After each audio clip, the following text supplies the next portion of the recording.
Fill her up. You're listening to the Gas Digital Network. People can change anything they want to. And that means everything in the world. Show me any country, and there'll be people in it. It's time to take the humanity back into the center of the ring and follow that for a time. You know, think on that. Without people, you're nothing. Without people, you're nothing. Stoke the fire. Take two. And we're off, ladies and gentlemen. Welcome to another edition, another installment, another episode. I just tried to say all three of those in one and tripped up, but now I've just listed them instead. It's Stoke the Fire. We're back. As always, it's your host from across the pond, Matt Stocks, Jesse Leach. I am in Warwick, as I often find myself these days. Jesse, I never know where you're going to be from one day to the next. You're in a hotel, but where, pray tell? Some town about 20 miles south of Dallas, Texas. Dallas. That's where I'll be in a couple of weeks. I fly to Dallas in 2 weeks from today, 2 weeks and 2 days. You'll be long gone by then. I will be long gone by then. I'll probably be in Mexico at that point, yeah. Is that the plan? The second you finish this tour you're on with Slipknot, you're going to hit the road and head south of the border and just get lost for a while? Yeah, me and my lady going to get lost and reconnect. It's been a long 6 weeks, so yeah, I'm looking forward to it. Before we get this week's amazing guest on, a real legend in the United Kingdom, and somebody I'm thankful and honoured to call a friend. Before we introduce him, I just want to say a big thank you to everybody really who's been messaging us via the Stoke the Fire platforms of Twitter, Facebook, Instagram, and email, and in many cases me personally as well. 2 weeks ago, we got pretty deep and pretty intense on the show. I guess kind of opened up the Pandora's box of some of the stuff I've been trying to contend with in recent times. And yeah, the feedback to it has been so beautiful. So I've been moved, and I just want to say a big thank you to everybody who's taken the time. It means everything. Yeah, the people have been incredible. I get messages all the time from everybody about enjoying it and being able to relate to it and feeling like it's a form of therapy and catharsis for people. And I love that because that's why we're doing this shit. That's why we started this, is to have that human condition, to have people tell their stories, to find a common ground. And yeah, it's been a blessing. Thank you, everybody, for your support. And how about last week as well? We were joined by Jake Snufnarowski, who I know this week's guest knows very well.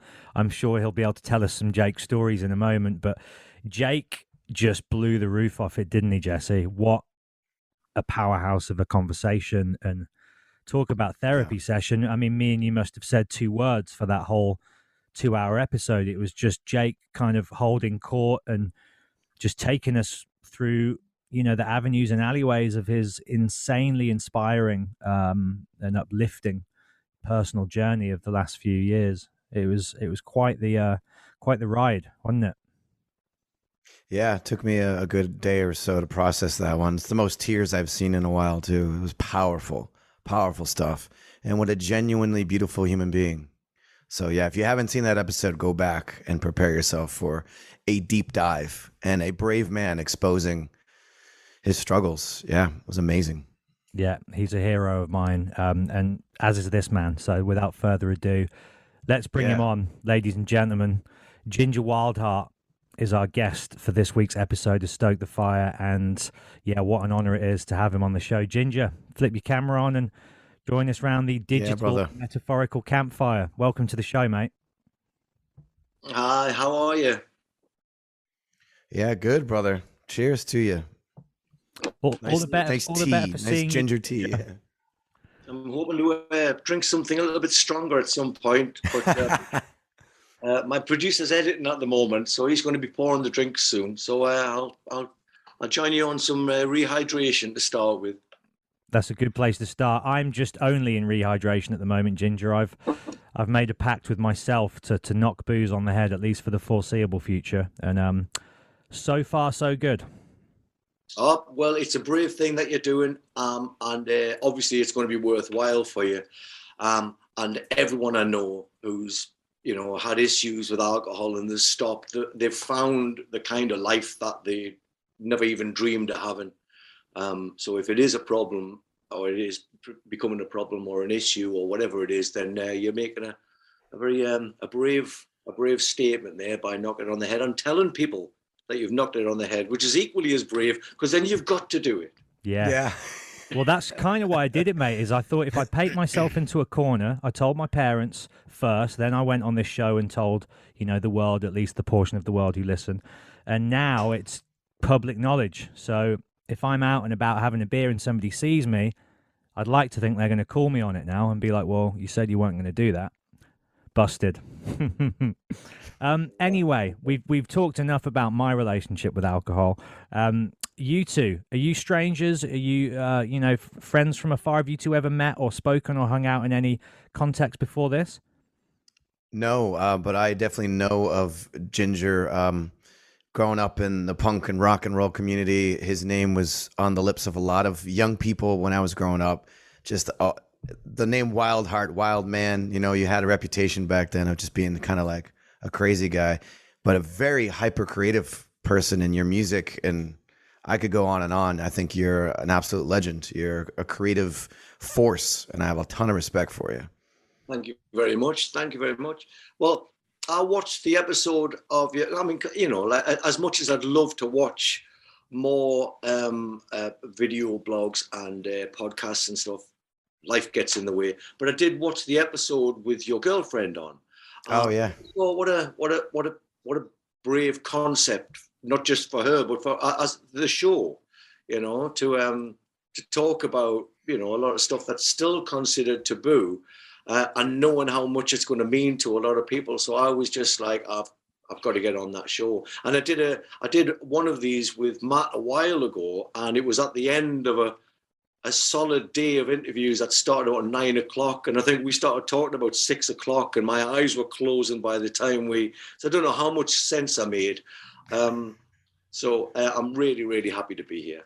Really. Well, do you know what, Ginger? That chat you're referring to was, I think, about 2 years ago now, and I re-listened to it today for the first time just ahead of this chat, and I think I know why you came away with it feeling perhaps a little bit disappointed, is because you were just in a bit of a somber place at that time, and we went pretty deep, and it wasn't necessarily an uplifting kind of positive podcast experience, but what it was raw and real and very honest, and it's it's still a favorite of mine. And actually going back and hearing it again today was reminded of like Jesse, you're somebody that's been, spokesman might be the wrong term, but I would certainly see you as that, and certainly an advocate for talking about the things that we get into on this show, in an open, accepting, sympathetic platform. Is that something you've always tried to do as far back as you can remember in interviews and when talking to fans and all the rest of it?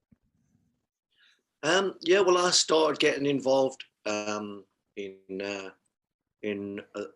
the internet about 98 or something. I was early. I was in like right off the bat, and I just shared my stories, and it had such a big impact. I just thought, oh, the internet's good, until I realized that it's not really. It's just a load of crap interspersed with good stuff. And but I always maintained a relationship with the people from those early kind of blogs that I was doing. And it started from there. Now with the advent of Twitter and things like that, I find that me opening up on Twitter is as cathartic, if not more cathartic for me than it is for anyone else. And a lot of people are like, oh, thank you for being so open. And I'm like, this is a two-way street. I'm not doing this because I'm trying to, do or be something. I'm doing this because sometimes I don't know where to turn. When medication's not working, when your doctors don't understand, when no one you really know understands, you go to the experts. And the experts are the people that are struggling with this. So I go straight to the source, straight to Twitter, and I get expert advice. I get people coming back who've got they've been fighting this foe every day for decades.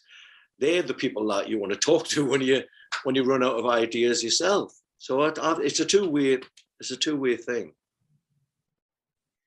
Wow, I can totally relate to that. That's brilliant. You put into words what I've been thinking and feeling for so long. And the reason why I even find myself in a much better place is because I decided at one point that I just need to start talking about it on the internet. And you're right. Some of the best advice I've gotten from strangers and fans and friends, new friends on the internet. I love that. That's great. It's invaluable. It's invaluable. And some of the, you know, your mind can overcomplicate the easiest of things, you know, with the wrong amount of, you know, the lack of sleep, or you haven't eaten enough, or you're just feeling a bit mental. And you can just talk to some of these people and they'll give you the most simple advice that you never would have in a million years come up with in your fevered attempt to make sense of things. And they just give you this beautiful, almost, you know, nursery rhyme advice. And you're just like, well, where would I be without you lot? You know, there's a good chance I wouldn't be here without the support of the people that, you know, listen to my music. And you know, for me, it's not a competition. It's not. I've been doing this a long time. I'm fortunate enough to have been doing this a long time still, you know, without having to get a proper job. And it's that's, you know, what I'm personally living the dream, what I would have considered the dream when I was younger. And the fact that it's got a gravitas, it's got a weight behind it.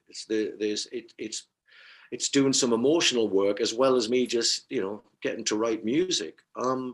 It's an amazing thing.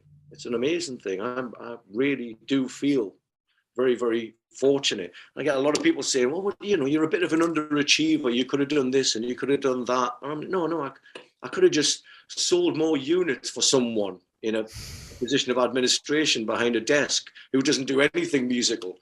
You know, everyone I work with is involved in music, whether it's taking it in, letting it out. You know, music is the medicine here, and I still think of music as a medicinal, magical kind of thing. And it's and just to know that you can write a song and it helps you get through. You get an idea for a song. It just helps you get through this period, this point.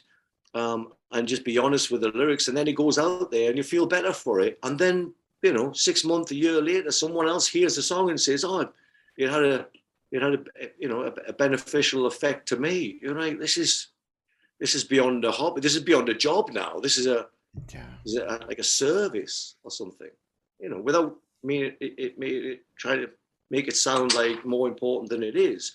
I do feel that there's an element of service, which is, I think, why musicians get to last a long time, especially in the face of adversity, is when they do consider it a service. They're not believing in their own hype, and they're not swimming around in their own awesomeness. They're just being a human being on this side of the camera, on this side of the photo pit, on this side of the speakers. But it's still, you know, working class attitude all the way. You know, I'm thankful. I'm full of gratitude. What's your take on that, Jesse? I imagine you come from exactly the same place again. Yeah, it's pretty astounding how spot on you are with how I think and feel. I just got chills over my entire body when you were talking about, you know, being of service to people, because I'm seeing it every night out here, you know, back on the road again. You know, there's a song in particular, well, two really, that I've written that are about mental illness, mental health, mental struggles.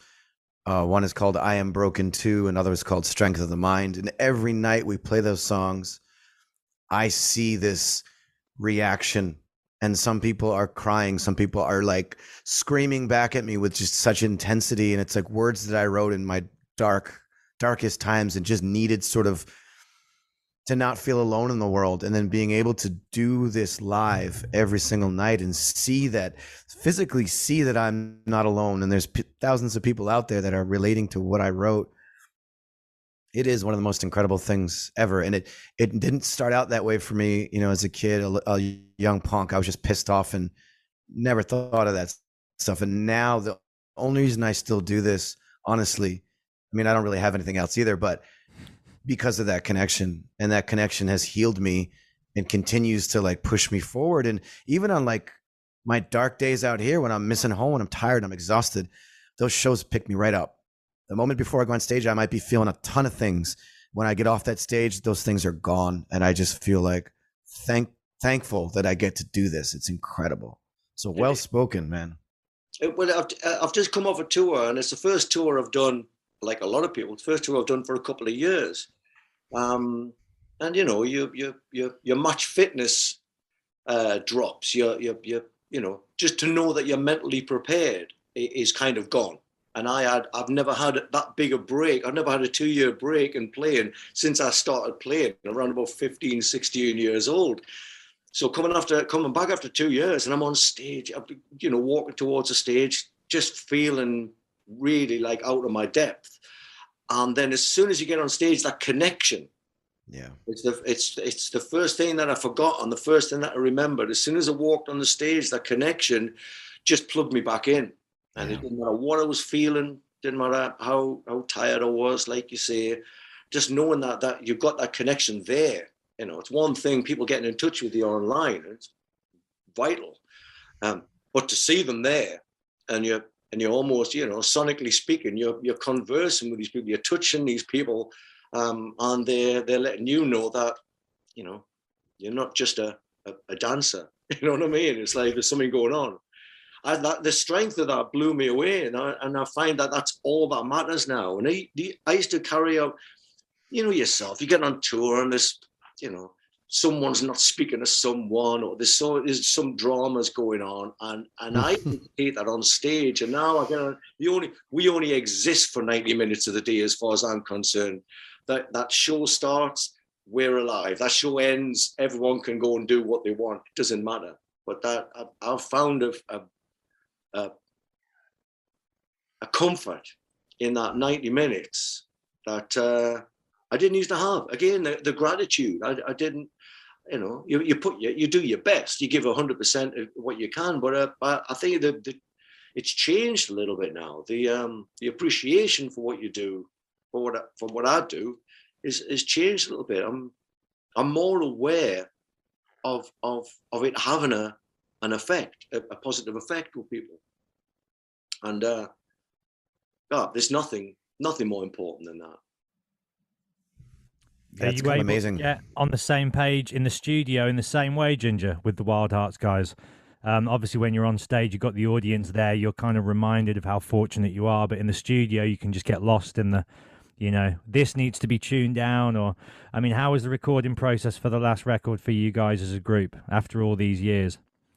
Weird, because it was the first album that we've never rehearsed. We never got in a room and kind of learned what everyone was going to play. So it was done by passing, you know, I wrote the songs, and then the drummer would put on some Bontempi drum kit or whatever he does, however he puts electrical drums on shitty demos. And then we sent it around to everybody else. Fortunately, we've got a producer, Dave Draper, who... I met Dave the other night at the professional show in Birmingham. Oh, right. Yeah. And he's not even listening to it. He's ignoring us now, I think. Is he in there with you right now, is he? Yeah, he's editing some Amazing. Say hello to him later on. But he, you know, he knows the band, and me and him have worked a lot, so he knew what we needed to get done.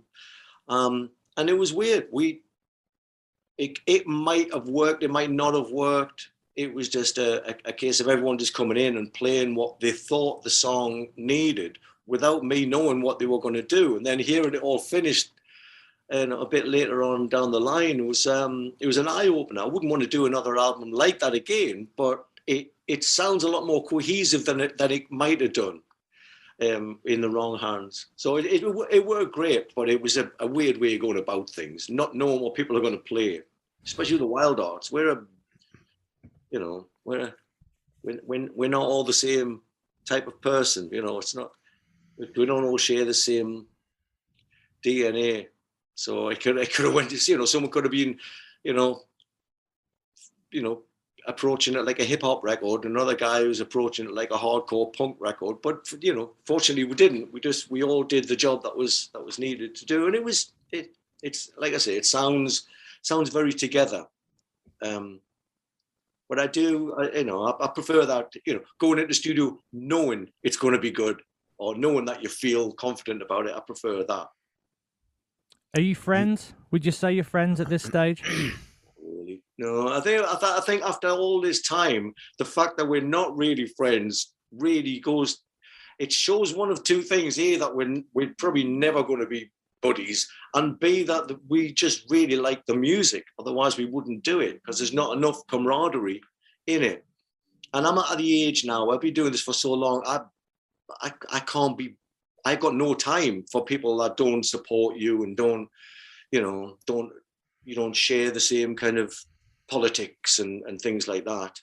And the only place in my life that I associate with people that I wouldn't normally get on with is in the Wild Hearts. And because people think it's like a gang and stuff, it's not. We're so unsupportive for each other that to be in a band in the Wild Hearts with mental health problems is sometimes a pretty precarious position to be in. And every now and again you forget and you open up to the band and the band turn around. It's like, what the fuck are you talking about? I've got real problems, not like yours. Like, fuck. So yeah, we're not friends. We're not friends. We play music well together, and that's the honest to God truth. I love the honesty. That's wild, man. I wanted to go back to before we even recorded. You mentioned being sort of a bit fatigued mentally from the studio and from writing, and I can relate to that fully. I feel like every album I go through a pretty serious depression and come out the other side better for it, because I'd gotten to record most of it and put my words and feelings and darkness and light into the lyrics. What are you drawing upon with this record? Where's your head at with writing and lyrics, and coming out of this strange time? How has that inspired you or pushed you or changed you in any way? Well,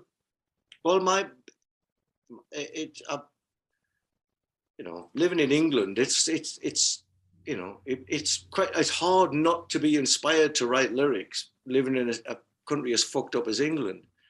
Politically, socially, even just the weather, it's just, it lends itself to having a pretty aggressive approach to writing lyrics. And it's still the same since I was a kid. I was still shouting about something, and now I'm just shouting about, fewer things and just probably shouting a little bit louder and more direct. But it's,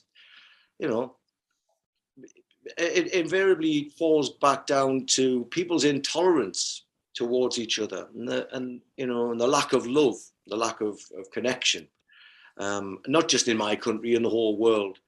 I used to, back in the day when I used to believe in spiritual evolution, and that the human race, any moment now is going to develop a love and a tolerance for each other, and I just don't believe that's ever going to happen now. I think we're probably, not too far away from screwing the whole thing up anyway, because we're the only species on the planet that tries to fuck with its own species for no gain whatsoever. As a reporter of the human condition, like yourself, a lyric writer, I just find that it's an endless source of inspiration, not happy inspiration. I would like to probably write a few more happy songs, but I don't get many happy songs. Anyway, happiness is its own reward. Usually, if I'm happy, the last thing I want to do is pick up a guitar and write a song about it. I want to go and do something nice with my little boy, or take my dog out or something, But injustice and frustrations and with society, that's a lot of material in there. That's a rich well for inspiration. Yeah, it's kind of crazy. I mean, and beautiful at the same time, where you can take these things that frustrate you or anger you or things you just don't understand. You mentioned intolerance. That's a huge thing for me, a huge bane of why I write what I write, because I just don't fucking understand why people treat the way they treat each other. And from all that sort of ugliness of human nature can come something so beautiful, because people hearing that type of message feel relieved that they're not the only ones out there that want the world to be a better place. And it really is an interesting slippery slope of, like, for me personally, I champion trying to stay positive in my mind, but a lot of my inspiration comes from darkness and negativity and the fucked up shit. And I just find that so beautiful. And hearing you voice that as well, what else can you do with it? You know, it's either you allow that energy to drag you down, or as an artist, you make something out of it. And that gives you a real sense of purpose and drive amidst all the shit that we're living through and seeing. And go ahead. That connection with people, like you said, that's, you know, I don't think people are expecting miracles. They just don't want to feel alone in the way that they feel in their frustrations. And that is a beautiful thing, just to know that someone else is as pissed off with this as you are. And it's someone who you respect, or you like the music of, or something like that. That's almost like the cherry on the top. And a lot of the artists that I like are dark, you know, got dark thoughts, and because their radars, you know, set on exactly the same injustices as mine is, and it's almost like that's, you know, it's a comfort to share the same politics as the people that you respect. So whether it's Bob Mould or whether it's Steve Earle, or, you know, you're getting. I often wonder what it's like if you were a kind of a right-wing kind of fan of punk, and you didn't agree with anything that the people that your heroes thought. It must be weird, you know. Unfortunately, all the music I like was kind of left-wing, end of, you know, socialist kind of thing, agenda. Let me throw this in the mix though, Ginger, because nowadays you do have situations where you'll have a band like Bad Religion or Rage Against the Machine, like, you know, these iconic political bands that have made an entire career out of writing songs which challenge, you know, authority and the government. And then you have Trump fans who are somehow surprised that the machine that Rage are rebelling against are actually the one that they're behind. And you get these people now online who are like, Bad Religion need to stay out of politics. And like, God, don't you hate it when Tom Morello gets political? And it's like, hey, isn't that why you love this band? And that's now a thing. Like, you obviously toured and traveled, you know, and performed to crowds and were dealing with the media, and you had experience of pre-internet life in, you know, quite a rich and varied way, Ginger. Have you seen the internet accelerate this insane division, or do you just think it's always been there? And I mean, what role do you think maybe the internet has played in the madness that we're now in? Yeah, it has accelerated. It's given people license to be a dickhead. You know, like, you know, back in pre-internet days, people had the decency to lie. And now everything's openly, honestly stupid, to the point where it doesn't even matter if it, like you say, has no bearing in anything that's supposed to matter in their life, whether it's the music that, or the message that these bands have been spreading for decades and decades, for them to finally say, oh, they should, you know, musicians should just stay out of politics. You're like, what on earth are you talking about? Music is politics. The idea of music is political. You're speaking to someone, you're connecting to someone. That's political. If it isn't political, then what the hell is?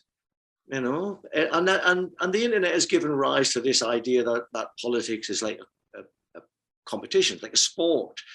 And so if there's a vote goes through, whether it's Brexit or whether it's a right-wing political party, and it's like, you know, you lost, we won, deal with it. And you're like, you won nothing. You're so stupid. You're so up your own arsehole. You realize that we all lost, and we're all getting fucked by the same dick.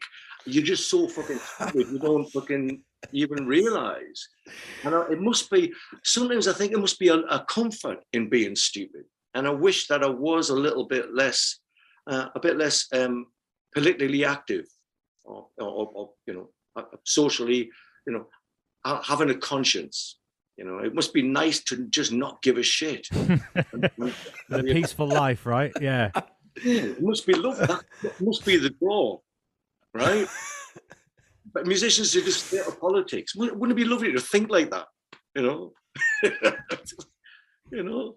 It must be great to be stupid. It sounds like bliss. Yeah, I was reading an interesting quote earlier, which was saying that suffering. That's funny, man. Go on, Jess. Little delay. No, it was a weird delay, but I don't want to cut you off. And go. You sure? You were on a roll. It's just a quick one. I was reading this quote that says suffering Yep. is an inevitable consequence of evolution, which was an interesting concept. Maybe we could talk about that in relation to mental health as well, because I often wonder sometimes if I was less sensitive or, smart or in tune or aware, then I wouldn't have these dark thoughts, because I would be, as sort of Ginger's alluding to there, like blissfully ignorant. And I do wonder if, in the same way that our bodies have been evolved to, you experience physical pain as a protection, like if you put your hand over a fire, ow, that hurts. It's a reminder to not do that again. Have either of you two, in your experience, found that the suffering that you experience mentally is part of that instinct for human survival to try and protect ourselves against falling for the same traps again? Have you experienced that in any? Is there any point to our mental suffering? Basically, does it have anything good to give us in the long run, or is it all just fucking torture? Wow. Yeah, Jesse's take on this. Yeah, I think for me, and I had this conversation a few years ago with a therapist about being an artist and having this, crippling depression at the time and severe anxiety, which, I've really come to terms with lately. But, she asked, would you change it? Would you take it away? Would you switch brains and not have these issues? And I really had to think about it. And I said, no, my disorders, the shit that makes me broken and fucked up is my muse. And I wouldn't be me without it. The way I view the world, my suffering sometimes with my music, no, most times with my lyrics and my music is my art. And you take that away, I don't know how much I'd have to offer, because my identity is so much a big part of who I am, is the darkness, is the suffering, and being able to go through that suffering to come out with something valuable to share. I think that's what it's all about. As an artist, as somebody who, I can't help it. I can't help but express myself, because I do want to help others deal with what I deal with. So no, I think we need to understand our suffering, but I can't, and I don't wish it to go away. I don't wish to be completely whole again and not have to suffer, because I don't think I'd have much to offer the world had I not gone through what I went through. That's a very good point. It's a very good point. Where would the music come from? Well, you might still make music, it just wouldn't be very good. I won't say who it was, but I was listening to an interview the other day, and they were asking this singer-songwriter who's, I've got a lot of love for their material. And they were saying, so, well, who do you listen to? And they're saying, I don't listen to anyone. I don't listen. The last thing I want to do is put music on. I watch TV. And I'm just thinking, what a bizarre job to have if you don't get anything from other people's music. Yeah. And my thing is, I like music that takes me a lot of different places, but I definitely need a lot of honesty. I need some good lyricists with something to say. And it ain't, if they got a lot to say, it ain't all flowers and romance. But to be a musician or to be a writer and not listen to other people's music, that's weird. That must lessen the need to make music. Again, that comfort that you have in someone that you respect saying something, and you're like, yeah, just well said. But the only musical inspiration that you get is you. That's ego, right? It's bizarre. It's like, what, I make music because I love music, and music heals me. And I know when someone says that a song of mine's made them feel good, I know that, because someone just did it to me, and I'm praying at the altar of this person, not them, but the fact that they are similar to me, to be able to, state something in a well, rounded lyric that is, it's almost like it's fresh. It's reinvented that whole subject. Oh, that's the first thing I want to do is go and pick my guitar up and go like, oh, this is what it's all about. That cocoon of understanding in a confusing world. Music's one of the few things I do understand and love and can rely on, and really fucking need. And thank God for dark people like ourselves, Jesse, because that's what's going on. I don't want people to ignore that, Whether it's movies or writing, just and I need the real stuff there, to feel like things are, it's worth getting out of bed, Yeah, I think we need the darkness to balance out the light. And same with, people always talk about wanting to be happy, wanting to be happy. Happiness is fleeting, I think fulfillment and a sense of purpose is a more permanent thing. In my life, I like to be happy, but it doesn't always inspire me to want to progress as a human being or to dig deep within myself. So as I get older, especially, I embrace it. And you're right. Going back to what you said about music, I can't even fathom when I talk to somebody, or if I meet somebody and the subject of music comes up and they have no input, or they're like, whatever, I automatically am like, I don't know how I can continue to relate to this person, because music is everything to me. Like, if you don't really care what you listen to, or if you're not even listening to music, we could never really connect on a really deep level, because music has saved my life. There's certain lyrics, there's certain themes, there's certain bands, certain records that have shaped me and continue to propel me and want to be a better musician, because those things just propel you into creative bliss. Music is bliss. When you're feeling low, you put on music. When you're feeling happy, you put on music. Like, music is everything. It's the soundtrack to our lives. I can't imagine my life without it either. There's a beautiful Dolly Parton quote that said, when you're happy, you listen to the music. When you're sad, you listen to the words. And it's so simplistic, but it keeps, repeating itself all the time. She really did nail something there. There's something in it. There's something in music for however you're feeling. And it's that, whether it's the rhythms, whether it's the riffs, whether it's the message, but it's, on a dense DNA level. My DNA is musical. It needs that to exist. I think I'd be better off without food than I would be without music. And there have been times in my life when I've eaten a lot less than I've listened to, in the dark old days when eating was cheating. I still listen to music 24/7, and I listen to music all the time. I have music on all the time. If I'm driving, if I'm in the house, and just buying music, getting a better version of a vinyl that you had when you were a kid, and the vinyl turns up and you put it on and it sounds so much better than your old scratchy version. That thing. Imagine someone not having that. It's a joy that's available, and for people, especially musicians, to go, oh, I'm not that bothered. In the wrong life, you should be managing. You should be that guy in the admin behind the desk, because you got no place in the making of music, because you don't even fucking love it. And I mean, this is not just, this is, whether a musician or a listener, or, fortunately for some of us both, it's universal. We're all feeling exactly the same thing, that connection in a world of confusion. I don't think anything does that better than music. You speak so passionately about music, and I love it. I love it, love it, love it. Where do you think it all comes from for you? Was there a moment, a band, a song in particular where you, as a young person, you were like, oh, this is for me. Oh, I get this. Like anything that sticks out in your childhood that really propelled you to want to do this? All of it.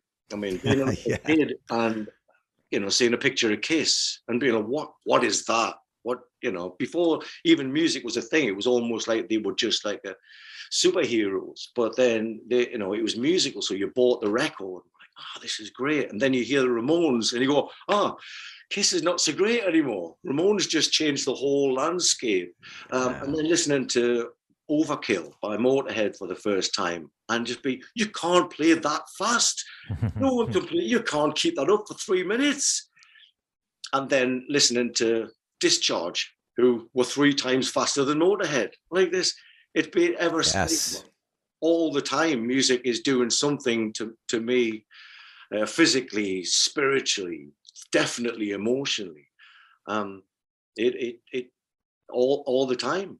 I never stop being inspired by music, you know. And it's just, you know, the revelations are still as big now as they were when I was a little kid, when I knew nothing, when it was all just magic, and you know, I didn't know the chords they were playing, and I didn't understand the recording process. But that kills nothing for me. It doesn't destroy the myth at all. I still listen to records as an absolute fan, you know, not as a critic at all. I'm a critic of my own stuff, but I'm so non-critical of other people's music. It's for me or it's not for me.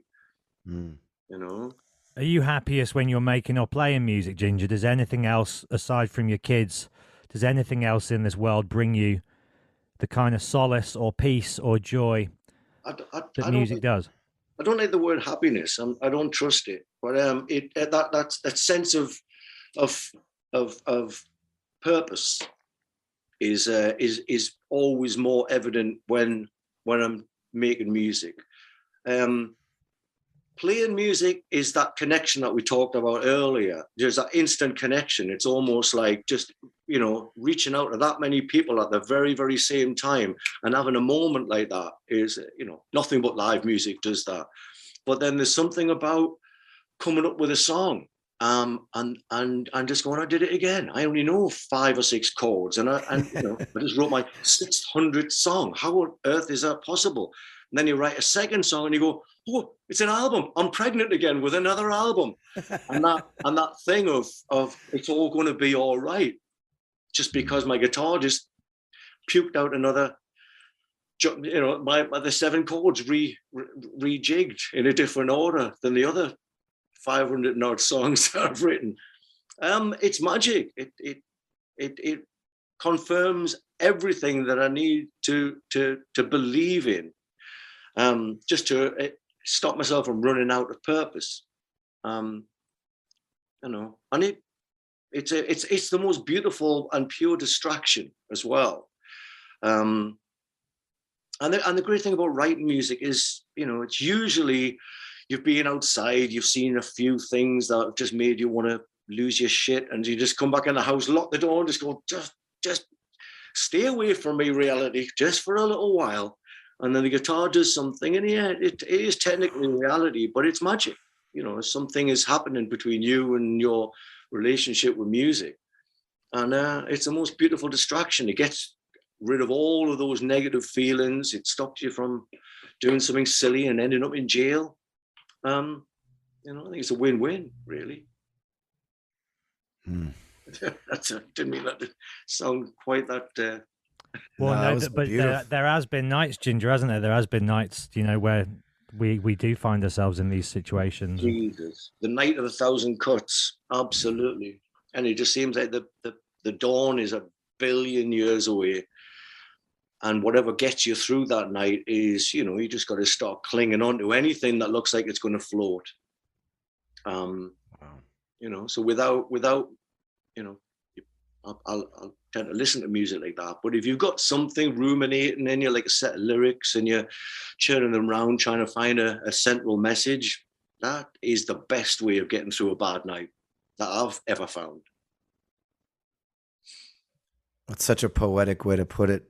Just grab something to float on, or that idea, that image of that desperation, because I've been there. I mean, long nights on the tour bus, missing home. Back when I was boozing hard, and, you know, I found moderation, thankfully, in my older years, but those nights of desperation, and you put on a song and it saves your fucking life. Honestly, that's what music has always done for me. In that moment of darkness, someone's reaching out through their lyrics and speaking to me, and just, you can't really put words to that, but I love the description you just said, like almost like clinging for a flotation device amidst this torrential sea of darkness. That's beautiful. I heard it described. Music is the sound of feelings. You know, it's It's the sound of emotions made manifest, I guess. But you must have had that, especially nights when I've been drinking heavily, and a song has found you. You haven't found it; it's found you, and you just put it on again and again and again. Yeah. And not enough hours in the day to ever get sick of this song. It's almost way bigger than something that was recorded in a studio and released by some corporate body. This thing is like it's gone straight to source. It's your savior. This one song, and I remember my life being saved by No Regrets by the Walker Brothers, and Scott Walker didn't even write this song. It was a cover version, but this song.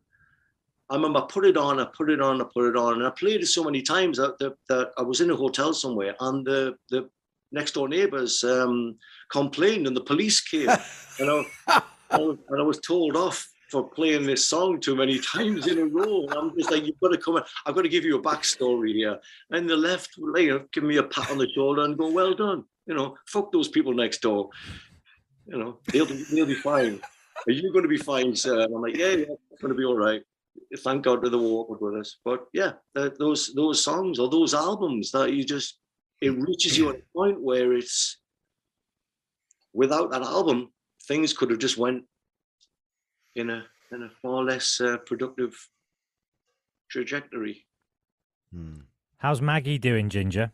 She's right over there. She's frustrated because she wants me to take her for another shit. But this is Ginger's dog, by the way, not his better half.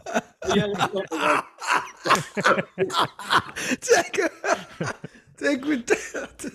Come here, darling. Come here. Say hello. Sorry, Matt. That killed me. There she is. So I wonder if you could shed some light, Ginger, on just how much of a key role your dog has played in your life, and what pets can do for people who are lost and so cute. hurting. Unless you're a very, very lucky person and you've found a tolerant partner who gets it, you got more chance of finding that in a dog. They haven't got an agenda. You're not going to fall out with a dog and then not speak, so you wasted all that time in a relationship with someone for nothing. The friendship with a dog is real. And the main thing to think about as a dog is you are its world. You've had other things in your life, and his dog is a new thing or it's an existing thing, but you are its mom, its dad, its source for food, everything. You mean so much to that dog. So if you're just honest and trusting and loving with the dog, it's giving you nothing but 100% positivity back. I don't mean to sound over cynical, but you don't get that with many human beings, especially in sexual relations. So I've got everything apart from the sex with my dog. But that's, just one of the things where as you get older, you learn to live without certain things. I've managed to live without crack now, and I managed to live without, wanting to get violent with people anymore. So I can have sex for a while. But the thing that fucks me up with relationships is the you realize that the friendship wasn't there. You kind of invented that part, or you invented part of the character of this person that you've been spending a few years with, and then you break up and you can't even be friends. Oh, man, that kills me. That's just like, I don't even want anyone to ever touch me again.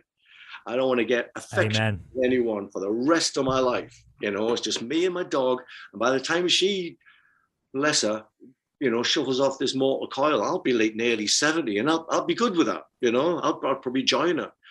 But I've got something now that I trust, and if you're a human being and you've got that with another human being, then you lucky motherfucker. Be good, deserve it. But yeah, you got a lot more chance of finding a lasting, respectful relationship with the dog, because you are it. They're not, they're not after anything, or they're not, like I say, there's no agenda there. There's no secret agenda. And, people are good at pretending. That's one I've found, whether even with friendships, people are good at pretending until it comes to the crunch. And you're like, wow, you're not a good person. I have invented you. you're not you. And the thing I like about Maggie the most is that she, what you see is what you get. I need that. Heavy stuff, man, but so true. I mean, I can speak to that point as well in my life, and thankfully I'm now at a spot where I do have something good that is started out as a friendship that became love, and I'm blessed for that. But I could say that about cats too. I know cats and dogs are very different, and that's a whole other discussion. But the love I get from my cats, I absolutely adore and love. And even when they're being finicky and have attitude, I think it's hysterical. Animals are such a blessing. Dogs and cats, to me, it's such a blessing. I love that. And that's the first animal appearance on Stoke the Fire. So that's awesome. Really? Yeah. Facts. Yeah, you should just do one of these with Maggie. She's great to look at. We just invent subtitles for Beneath the Barks. Well, sometimes, I know her so well now. We wake up in, this close to each other most mornings. And I just look in her face and I know what's going on. I know what she would be saying if she could, put things into words. But she really doesn't have to put things into words. It's all there. It's all absolutely 100% honest, and it's pretty, consistent and very obvious. Yeah, animals are great. It's the honesty. I love that honesty. There's nothing hidden. They want to tell you what they're thinking. They'll tell you what you're thinking, whether they're shitting in your bag because they don't want you to go home, or whether they're jumping all over you because they're glad to see you. Or shitting in your bag because they don't want you to go on tour. I used to have a cat, and my cat used to do that. Whenever it knew I was going on tour, and it would always find a way of shitting in my bag when I wasn't looking. And 9 times out of 10, I'd packed the bag before I even knew, and it wasn't until I got to the first gig, I'm like, you little motherfucker, he's missing me, bless him. But yeah. You mentioned crack a moment ago, Ginger. I'd like to ask you, do you think there is anything positive in any of the drugs that are available to us as a human species? As a man who's sampled and experimented with his fair share and seen the damage they can do, with a bit of distance from kind of the 90s, do you think that there was positive experiences from any of those dalliances with the dark side? The drugs didn't do any damage. The people taking the drugs did the damage. It's a bit, it's like anything else. It's like, guns don't kill people, idiots do. Well, and bullets. But, I think all drugs are positive, especially the ones that grow out the ground, because they're there for a reason. I think it's just people's, whether it's, it could be, it breaks down either loneliness or just frustration, lack of communication or lack of contact or lack of belonging, or you're just a wanker, and you don't care that it's ruining other people's lives as well by you just deciding that I'm going to be, I'm going to screw people over in the pursuit of my own happiness. Then that's not drugs. You're just a twat. I think drugs get a really bad reputation. I think they're all good if you use them properly. Just human beings aren't very good at using anything properly, drugs included. Alcohol, for example. In my business, in our business, I don't know many people that still have a drink, and alcohol still gets the blame. I'm like, it's nothing to do with alcohol. It's to do with your inability to stop drinking until something bad happens. If there was more belonging, if there was more, communication, more humility in the human race, then there wouldn't be drug problems. They're all, the dissolution. It's all the separation from the species. This is why we, why we abuse anything, because we don't feel, together as a species. We stopped being an animal a long time ago when we thought we were better.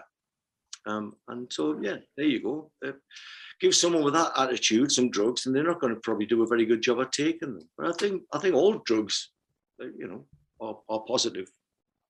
There's there's nothing wrong with things, mushrooms growing out the ground, or opium poppies, or cannabis growing out the ground. And obviously, it's a plant. Sorry. There you go. It's an hour. Can you believe it? We've been chatting for an hour. It feels about like 5 or 6 minutes. Does that mean you got to get off? I've got to start work. Yeah. All right. Well, let's kind of wrap towards a close. Jesse, off the back of that, have you got anything you wanted to kind of add or share in relation to what Ginger's just said there?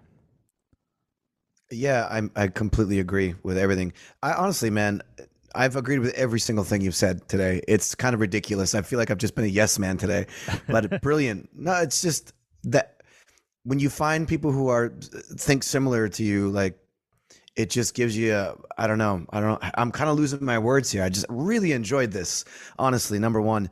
And number two, I think you have to find what works for you as far as, talking about drugs and medicines and things that grow out of the earth. I'd say microdosing mushrooms has been a total game changer for me. It's really helped me out a lot. And when I was younger, I would do those things to escape. And now I do them to aid me to connect more to people. And moderation has definitely been a huge thing for me. Like I've got friends around me that don't drink, and I enjoy a glass of wine. I enjoy a nice dark rum, and it stops. I don't need it to numb. I've learned to sort of live with it and balance it, and I'm really happy with that. And I also want to say that we last night in the bus, we wanted to get rid of all of our edibles because when you come into Texas can tend to be an interesting place to tour in the States. They could pull your tour bus over and you can get into a lot of trouble for having that plant. So almost everyone on the bus took a little bit of a nibble of some edibles, and I haven't done that in a long time, and it kept me up. My mind was racing. I couldn't stop thinking. And I put on your most recent solo release, and I just sat there in my bunk and just smiled and was really blown away by not only did you just take people on this musical adventure with you don't have a genre you stick with. It just, that record was just incredible. I listened to the whole thing and I just sat in my bunk and really just enjoyed myself, and it helped my brain because I was kind of going into weird places.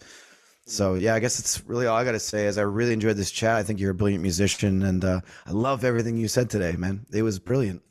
I really enjoyed this, and because it went by so quick, I'd like to do it again at some point. Oh yeah. Preferably. You're welcome on anytime, Ginger. Anytime. This is great. This was like just effortless. This is what I wish life was like. people go, yeah. I believe, there's no unnecessary arguments. There's no someone beating the chest and stamping on the floor. It was just people talking, and that's really what I miss. So I could stay here all night.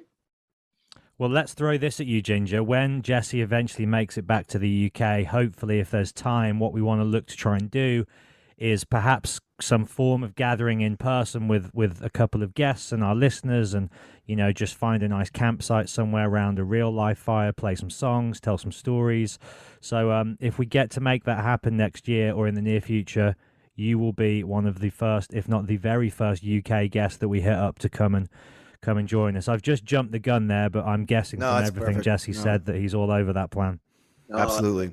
Just give me a date and a place, and I'll be there. Amazing. And Maggie too. Yeah, absolutely. You don't get one of us anymore. Yeah, I love it. Ginger, thanks so much, mate. I knew this was going to be great. It was a pleasure to connect you two, and thank you for just being you, man, out there in the world. Keep being you, and we'll talk soon. Beautiful. Yeah, brother. One love, See you, man. boys. Yeah.